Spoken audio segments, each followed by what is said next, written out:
दिल्ली का TFR 1.2 हो गया है। इसका मतलब दिल्ली में बहुत बड़ी संख्या में लोग केवल एक बच्चे पैदा कर रहे हैं। लेकिन इसका दूसरा पहलू भी है, दिल्ली में 10 से 20 बच्चे वाले परिवार भी हैं। आप दिल्ली के ओखला में आइए, जामिया नगर, जाकिर नगर, शाहीन बाग और जामा मस्जिद में आपको 10 से 20 बच्चों वाला परिवार मिलेगा। आप दरियागंज, बल्ली मरान, निजामुद्दीन, बाबरपुर, शाहबाद, मुस्तफाबाद आइए, आपको 10 से 20 बच्चे वाला परिवार मिलेगा। आप महिबालपुर की रंगपुरी पहाड़ी पे जाइए, नरेला जाइए, बवाना जाइए, वहां जेजे कॉलोनी में जाइए, आपको 10 से 20 बच्चे वाला परिवार मिलेगा। आप चौहान बांगड़ में आइए और जहां पे होली के दिन तरुण की हत्या हुई थी उस कॉलोनी में जाके देखिए, 10 से 20 बच्चे वाले परिवार मिलेंगे।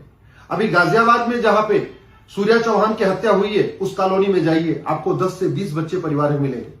आप लोनी एरिया में चले जाइए, आप फरीदाबाद के बहुत बड़े एरिया में घूम के देख लीजिए, आप गुड़गांव के कई सारे ऐसे क्लस्टर है वहां देख लीजिए, आप सोनीपत, पानीपत में आके देख लीजिए, आपको पूरे NCR में भी 10 से 20 बच्चे वाले परिवार मिलेंगे।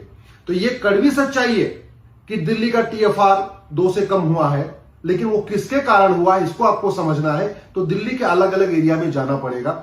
सच्चाई यह है कि दिल्ली की डेमोग्राफी बहुत तेजी के साथ बदल रही है, दिल्ली में जनसंख्या असंतुलन हो रहा है। इसलिए मैं सरकार से निवेदन कर रहा हूं, तत्काल हम दो हमारे दो कानून बनाइए। हम दो हमारे दो नहीं तो हम दो हमारे 3 कानून बनाइए, क्योंकि दिल्ली में जहां एक तरफ TFR 1.2 हो गया है, वहीं दिल्ली में बहुत सारे ऐसे एरिया हैं जहां से 10 से 20 बच्चे भी पैदा हो रहे हैं। एक एक पिता के, एक एक माता के 10 से 20 बच्चे पैदा हैं। ये भी कड़वी सच्चाई है। इसलिए अब जनसंख्या नियंत्रण कानून बनाना बहुत जरूरी है।